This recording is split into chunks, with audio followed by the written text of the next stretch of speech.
गणामध्ये जसं आपण गटामध्ये करतोय तशी प्रत्येक गणामध्ये पण एक समिती किमान 5 लोकांची आपण करणार आहोत.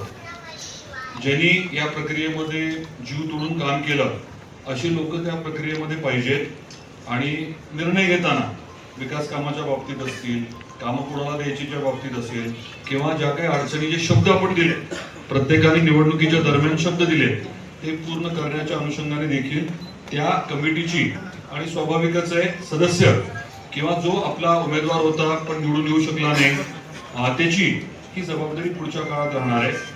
आपण तंत्रज्ञानाचा थोडासा वापर जास्त करणार आहे आणि त्याचा वापर करून जसं आदरणीय देवेंद्रजींना अपेक्षित आहे त्या पद्धतीने काम आपल्या इथे आदर्श काम करावं लागणार आहे.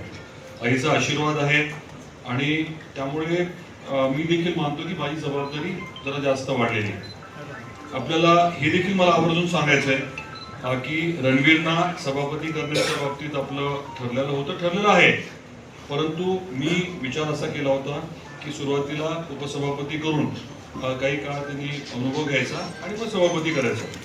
परंतु सुनीलराव जरांशी हायपर झाले होते, त्यामुळे जे काही घडलं त्याचं सगळ्यांनी विसरून जायचं, त्याचा काही विषय नाही. येणाऱ्या काळामध्ये पुढची संधी जी आहे सभापती पदाची ती आपण रणवीरनाच देणार आहोत. आणि या निवडणुकीमध्ये जी काही निगेटिव्हिटी नकारात्मकता जी आहे ती सगळ्यांनी आज झटकून टाकायची. मी प्रत्येक बूथचा अभ्यास करायला सांगितलाय, म्हणजे आपल्याला सगळ्यात कमी मतं भारतीय जनता पार्टी म्हणून किंवा शिवसेना म्हणून आपल्याला सगळ्यात कमी मतं कुठल्या बूथमध्ये मिळाली तर प्रत्येक बूथचा प्रमुख आणि त्या बूथमधले जे आपले इतर लोक आहेत, जे बूथचा आपला अध्यक्ष आणि प्रमुख, त्यांना आपण विचारणार आहोत की नेमकं झालं काय. हे तर करायचं ठरलं ना आपलं, आता कडक राहायचं ठरलंय. म्हणजे तुम्ही कुठलं काम घेऊन आला की बूथ नंबर हे सगळे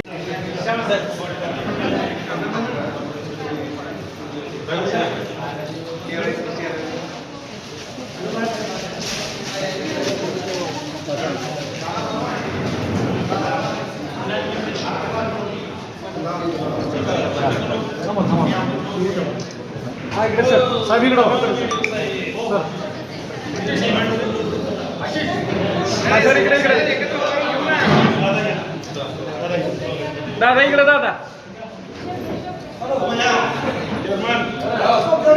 तिकडे इकडे मालक इकडे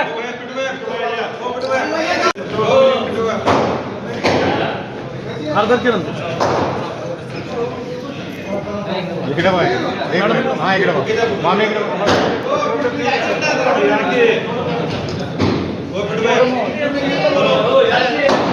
इकडे बघ, इकडे मामी इकडे